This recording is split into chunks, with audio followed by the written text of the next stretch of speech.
Assalamualaikum warahmatullahi wabarakatuh. Kita lanjutkan kajian kita sampailah pada ayat 164 dari surat Al-An'am. Allah Subhanahu wa ta'ala berfirman, A'udzu billahi minasy syaithanir rajim.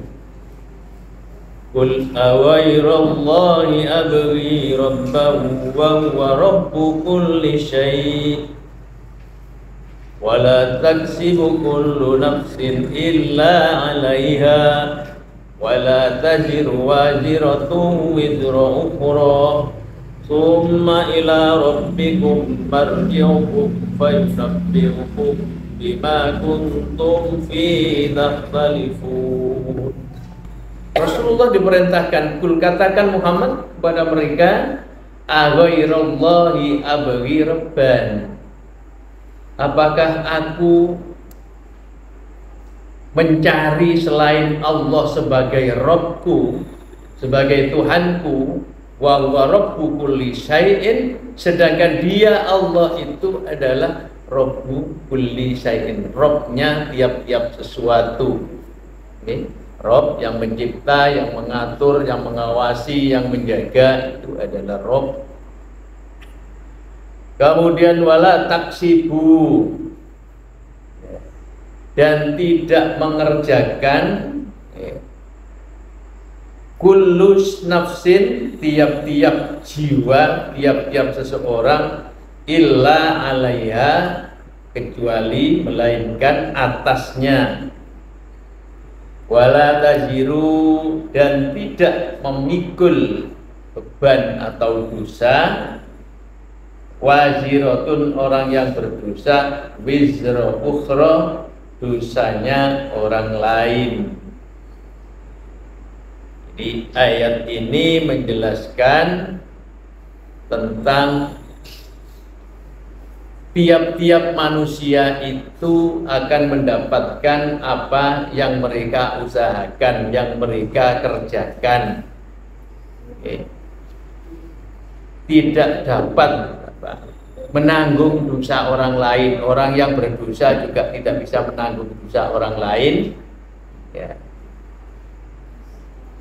Ini maksudnya ayat ini. Jadi menunjukkan bahwa manusia itu tidak bisa menanggung dosa orang lain, sebagaimana dalam ayat-ayat yang lain. Misalnya ada ayat wa allaisa lil insani illa ma sa'a, dan seterusnya.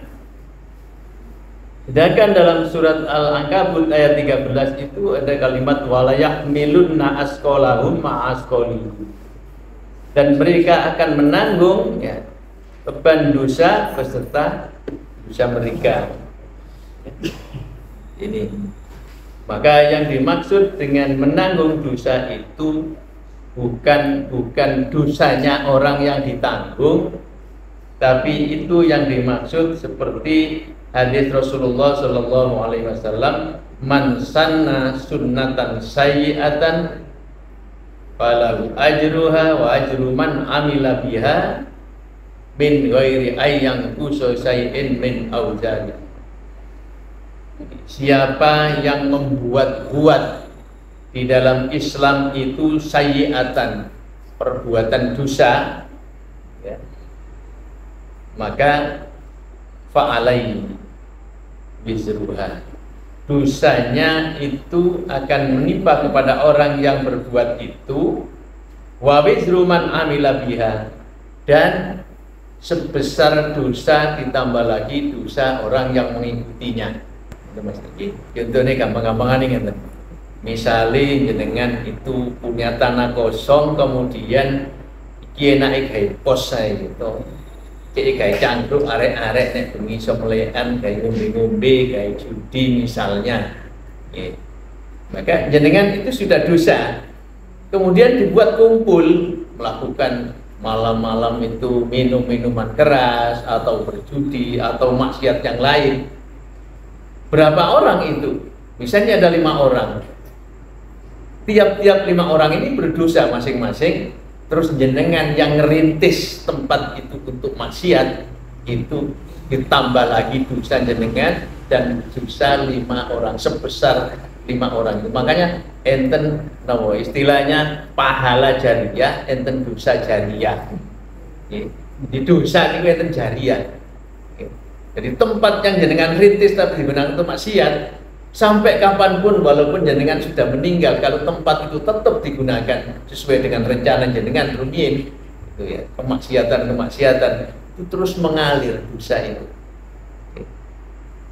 Jenengan ini, maka itu kita harus menjadi orang yang beriman, yang melopori kebaikan-kebaikan, yang melopori kebaikan-kebaikan. Dengan kebaikan itu kalau kita lakukan, hadis itu sebelumnya kan diawali man sanna fil Islam sunnatan hasanatan walau ajru man majruha wa majru man amila biha min ghairi ayyan kusaidin. Jadi siapa yang membuat satu kebaikan di dalam Islam, artinya membuat ngarang-ngarang ya, yang dulu belum pernah dilakukan ya, kebaikan itu kemudian dengan mulai merintis, misalnya seperti pengajian, seperti apa, kebaikan itu yang dulunya tidak ada kemudian dengan rintis, lalu ada pengajian diteruskan. Seandainya kita mati yang merintis ini, kemudian masih terus pengajian itu berlanjut sampai kapanpun, dengan tetap mendapatkan aliran pahala. Berapa orang yang melakukan kebaikan di situ? Ini para jamaah sekalian. Kemudian ayat ini juga sekaligus menjelaskan tentang masalah-masalah yang berkaitan dengan amalan seseorang, tentang apa, pahala itu bisa dioperkan, bisa diberikan kepada orang lain. Pahala itu bisa diberikan kepada orang lain. Menurut Imam Syafi'i, Imam Maliki, itu pahala amal badani itu tidak bisa dioperkan kepada orang lain. Karena sholat tidak bisa, sholat kita hadiahkan kepada orang lain tidak bisa.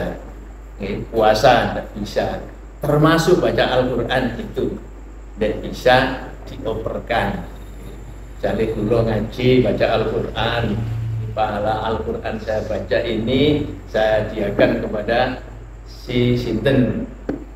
Itu menurut Imam Malik, Imam Syafi'i itu tidak bisa. Tapi menurut Imam Abu Hanifah dan Imam Ahmad bin Hanbal itu bisa. Sehingga terjadilah dua kelompok ini jadi berdebat ya, argumennya masing-masing. Kalau menurut Imam Abu Hanifah, Imam Hambali itu dikiaskan dengan doa. Doa itu bisa sampai kepada mayit. Nah, maka itu berarti bacaan itu bisa sampai kepada mayit. Itu menurut Imam Hanafi dan Imam Hambali. Tapi menurut Imam Malik, Imam Syafi'i itu dibantah dengan pertama ayat surat An-Najm ayat 39 itu, wa laisa lil insani illa ma sa'al. Manusia tidak akan memperoleh kecuali apa yang diusahakan, kecuali apa yang dikerjakan. Semoga kita tutup dengan doa kafaratul majelis. Subhanakallahumma wa bihamdika asyhadu an la ilaha illa anta astaghfiruka wa atubu ilaik. Assalamualaikum warahmatullahi